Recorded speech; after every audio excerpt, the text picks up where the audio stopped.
Gardens and Grace. For those of you that don't know me yet, my name is Tasha.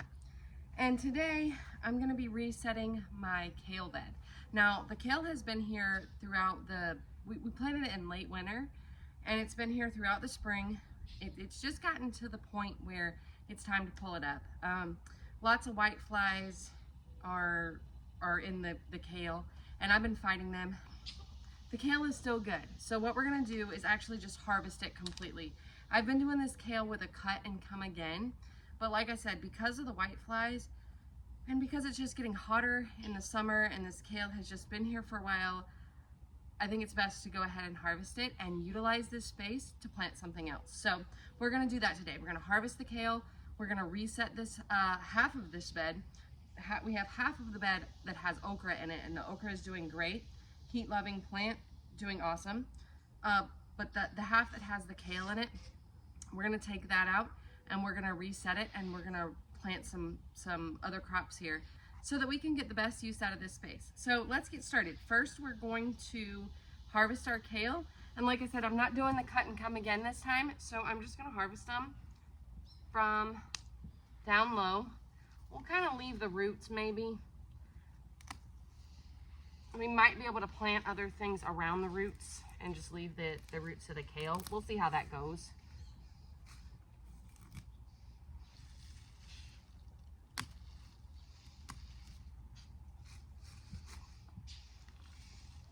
So I think what I'm gonna do with this kale is freeze it.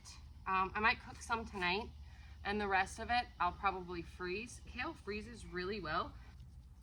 All right, so down to harvesting the last few kale, guys. And there are a ton of these little white flies buzzing all around. Like, it's absolutely ridiculous. And that's kind of what happens when we get into the summer when we're talking about kale. These white flies will just get out of control. I've sprayed BT, you know, and done a lot of other things to try to keep them. I had insect netting on this for a while to try to keep the bugs out of here. But those little white flies, it's like you get to a certain point in the year and you just can't fight them anymore. So this space is harvested and we have all of the kale that was growing here taken out now. So basically, guys, I wanted to bring you in and show you how I'm gonna, like, what we're gonna be able to do with this kale. So it's really simple. First, we're cleaning it. I've had it sitting here in ice water and distilled vinegar. I just poured a little, I can't tell you how much, I don't know, a couple tablespoons maybe in the water. A couple tablespoons in here of distilled vinegar just to kind of help clean it. And I've really just been having it sit here. We noticed when we pulled it up, like I said, it had white flies on it. So because of that, we're going to clean this kale really, really, really good. So I've been kind of coming by and dunking it in the water, trying to rinse it off. And I've noticed that my water is getting pretty icky. So I'm gonna reset it. And I decided, well, I've already done it once, but I'm gonna show you guys, I'm gonna do it again, show you guys, because I really want you to see how we can process food as we bring it in from the garden. I'm gonna probably let it sit in here. I'm gonna rinse it really good, and then we're probably gonna let it sit in water again before we use it. And then when we go to use it, what I'm gonna do is cut down the leaves a little bit. We're not gonna cut them down too much, but we'll cut down the leaves a little bit, pull them off some of the stems. We're not gonna use this part, obviously the stem, so we can just kind of use the leaves. And I'm gonna blanch them really quickly. So what that means is I will put them in boiling water for about a minute and then transfer them over to cold water to stop the cooking process. From there, I'm just gonna be able to put them in the freezer. So putting them in the freezer, I will tell you that I have found they're not as good in like things like salads. Once I put them in the freezer, the crispness and the freshness of kale, it doesn't stand up as well when you freeze it. Not to say that you can't eat it in salads, I have, and it's been fine. If I'm going to freeze them, I know that it's going to change their texture a little bit, and then I prefer to use them in things like stir fries or soups or stews or roastings or whatever. Like I will wilt them down usually once I put them in the freezer. So just like kind of something to keep in mind. So right now I'm gonna use cold water and I'm gonna rinse this kale. There's a lot of kale in here. So once we go to process it, we'll be, you know, processing one bunch at a time. But for right now, I'm just kind of trying to rinse it, get any of the yucky parts off. We want to try to make sure we get rid of all those white flies, any white fly eggs. So right now, we're just kind of rinsing it real good. We're gonna let it soak again, and then when we pull it out, we'll process it bunch by bunch.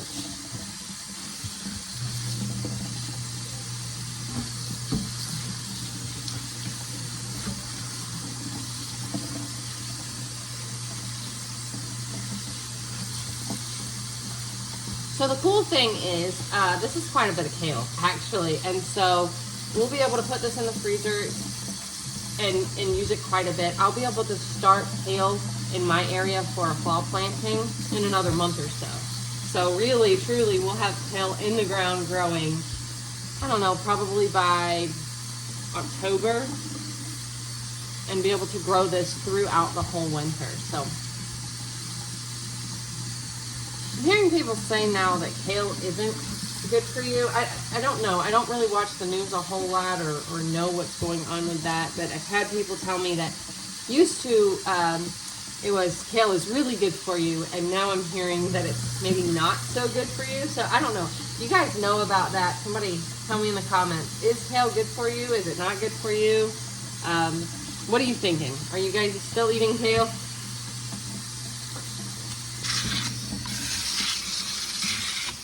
Okay, so now, get rid of that. Any of the ucky pieces I'm going to take to my chickens. They'll appreciate it. Okay, so now, again, cold water. I like adding ice. In this specific case, I don't know if it helps any to add the ice. Because like I said, I'm not going to be using this fresh for salad or for fresh eating. I'm going to, not most of it anyway. I might save some and eat some fresh over the next couple of days. I really could do that. Yeah, I might as well do that. But anyway, I use the ice as a way of kind of helping retain the freshness, keeping the water really cool so that the kale retains its freshness and it's kind of like crispness. When I bring it in.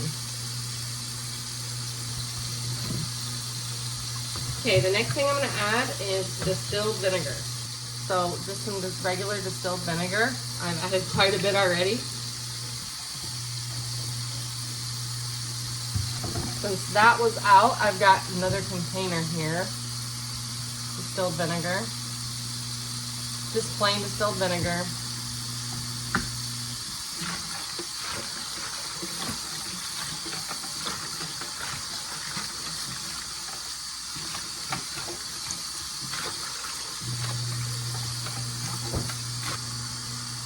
So now what I'm going to do, I'm actually going to let mine sit for a little while in the water. You could just go ahead and work this in, just rinse it real good and kind of wash it and take it out of here. You could do that at this step. I'm going to let it sit in here again, like I said, because we had so much whitefly and all of the other things. I'm going to let this sit for a little while and then rinse it. I'll come back, rinse it again, drain out the water, and then from there I'll kind of scrub each bunch and process each bunch, chop it up, and we'll blanch it and then put it in the freezer. I'll show you guys that process. So I've rinsed the kale a few times. Like I showed you earlier, I put the ice in there, water and vinegar. I've done that 3 times. And you probably wouldn't have to do it that much. I'm just a weirdo that likes to really clean my vegetables. But so I've let this sit 3 times, and you know, I've changed out the water 3 times and kind of went in and stirred it around. But I'm just going to show you now how I blanch it. So I'm going to rinse this off again, grab each bunch. We're going to chop it up just a little bit, blanch it, and then from there we'll put it in the freezer. So let me show you that.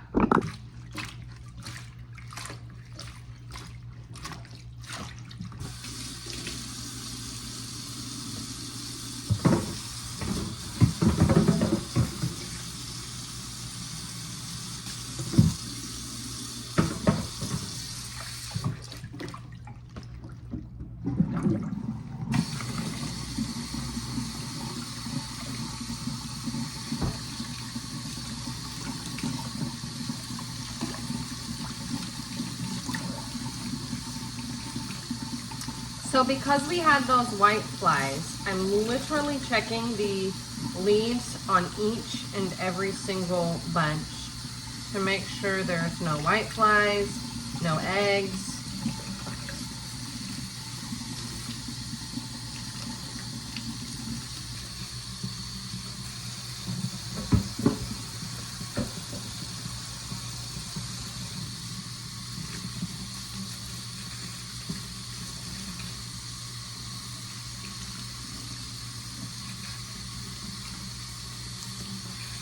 I'm going to give the chickens the stems and any gross pieces.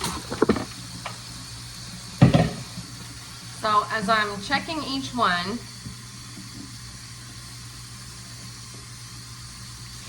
I'm rinsing everything really good. What I'm going to do, I got a cutting board here and a bowl. Fairly simple, straightforward. I'm going to put the kale on the cutting board and the scraps in the bowl for the chickens.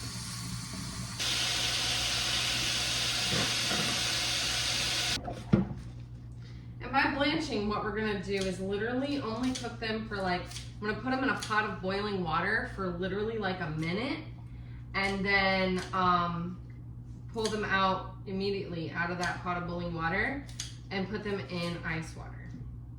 I'll show you that. And the chickens will really enjoy all of these stems.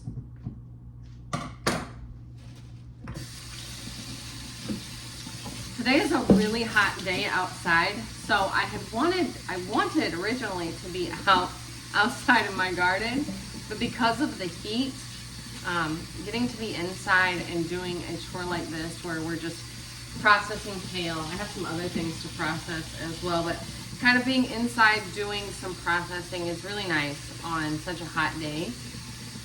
I do plan on, we'll go back out in the garden this evening. And that's kind of what I'm doing right now. I'm trying to do the days that I have in the garden. I do have a full-time job, so I don't always get out in the garden every morning as much as I probably should, but you know, I like to sleep. So I try to get out, but what I try to do is get out in the garden in the morning and in the evenings. It's just a much better all-around experience. It's just not as hot. I try not to be out in the garden in the middle of the day. I find it's just miserable, and I have a hard time getting anything done because I'm too busy being miserable because it's hot. This cutting board is just not large enough. Let me grab something else.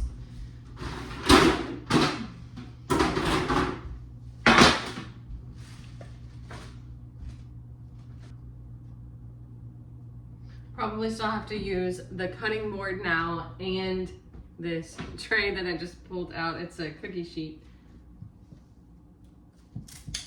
We got a lot of kale out of that space. Not bad. We had about 16 kale plants, I believe, growing in that space. It wasn't even 16 square feet, and we had 16 kale plants growing in that space. So that's pretty good.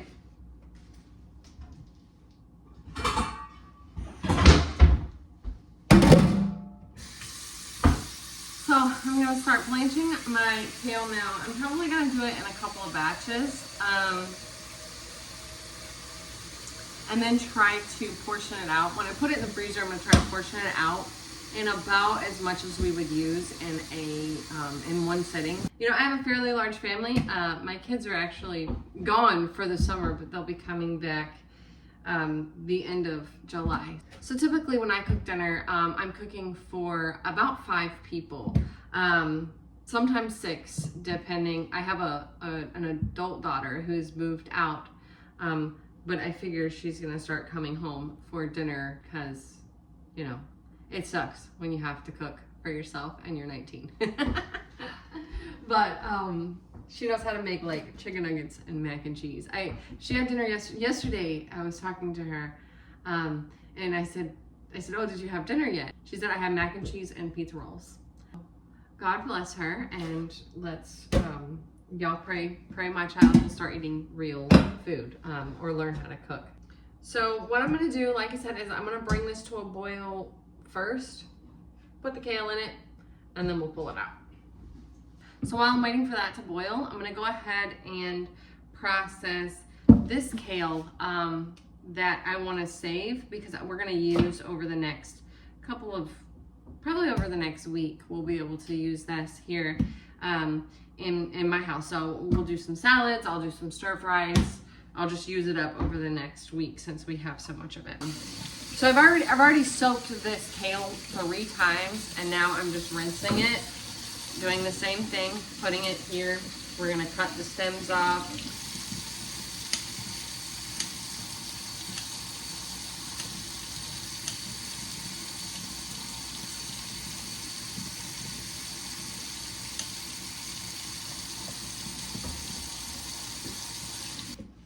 So what I'll do here is I'm just gonna let this drain in the sink. And once it's fairly dry, I'll put it in a plastic bag and just put it in the crisper drawer of my refrigerator. So getting the pot to come to a boil, like I said, we're gonna have to do this kind of in batches. I could use a big stock pot. I have, big stock pots that I could use that bring to a boil and do all of it at once, do all of the kale at once. The problem is it takes forever to bring my big giant stock pots to a boil on this stove. I have like a glass top stove, and for whatever reason it will take forever to bring my giant stock pots up to a boil. So I'm just using this little pot. I'm gonna do 2 or 3 batches and we're gonna call it a day. We only have to boil it for a minute. So while I'm waiting, I'm getting some ice in this big bowl, and I'm gonna get some water, and I'm gonna get my strainer ready so that we can take the kale out when it's ready.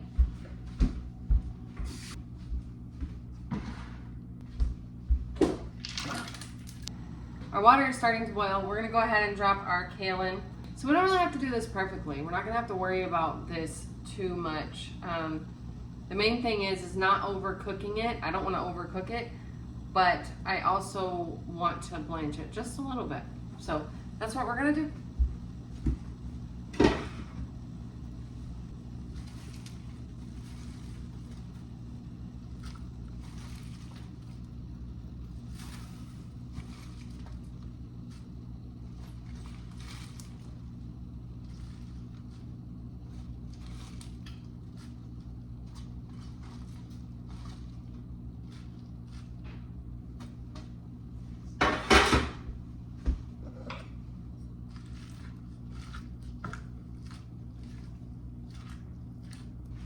So it's come back up to a boil. We're gonna leave it for about a minute now, and then put it into the ice water.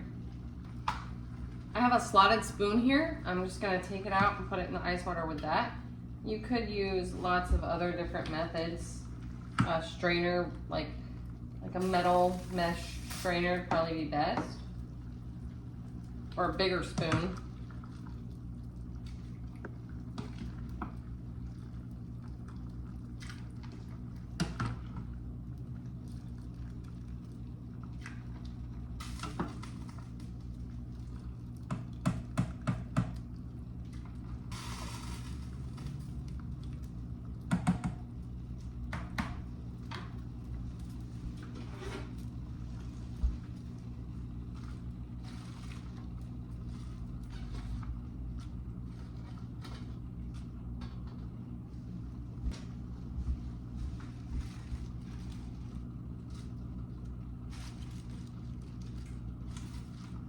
I think all total we'll have about 3 batches. I got some paper towels here lining my cookie sheet. I mean, you could use a towel or anything like that. Basically, I just kind of want to dry the kale off a little bit as I pull it out. Give it a way to kind of dry out. You could also put it in a strainer. That'd probably be better. I just don't have a strainer free right now. Both of mine are taken up. I only have 2. This water is still really cold, so I'm not gonna, the ice is gone, but it's still really cold, so it'll be fine. Put this kale in, and then we'll add more ice.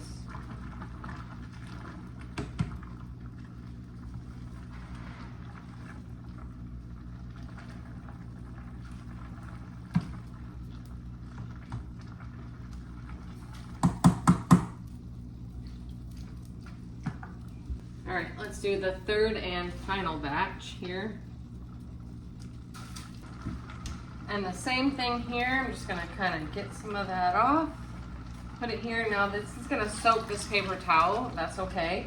What I'm gonna do, and I'll show you guys that in a minute before we put it in the freezer, we're gonna actually take off the excess water. We're gonna let it sit on the paper towel and drain.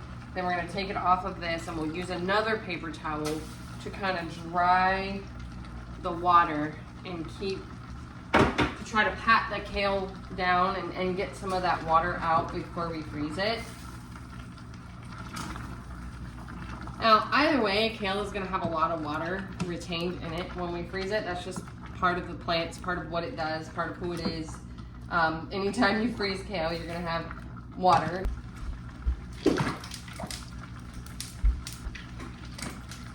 All right, and I think we're just about ready to pull this batch out too.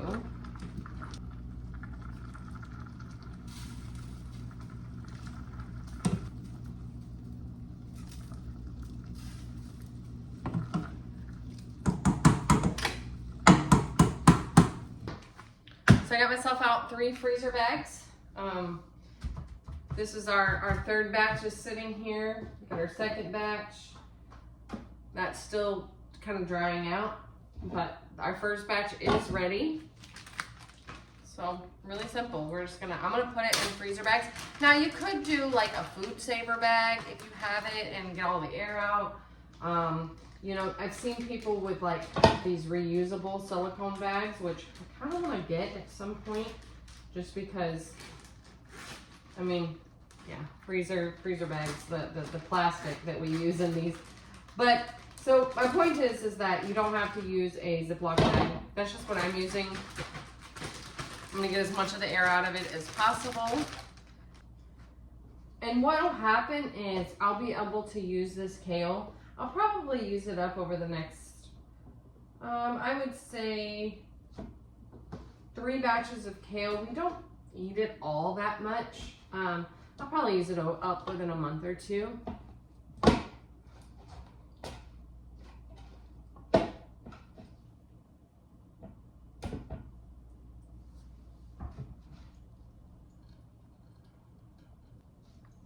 Just getting that water squeezed out again. A little bit is fine. We want to keep a little bit in there.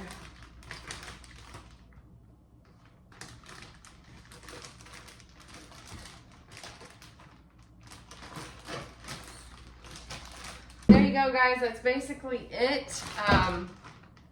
You know, in this kale, what we're not putting in the freezer, I'm gonna just let it fully dry. Well, as much as possible. I'll squeeze out water. I'll put it in a bag and put it in a plastic bag, and I'll put it in the crisper drawer of my refrigerator, and it'll be fine for a few days. So you definitely want to use that though within at least a week, I would say, once you pull it out of your garden. Ideally 3 to 4 days, and you might be able to get by with a week. But that's it, guys. Thank you guys so much for hanging out with me as we walk through harvesting this kale together, and we processed it together in my kitchen. So thank you guys so much for hanging out with me in my garden first, and now in my kitchen.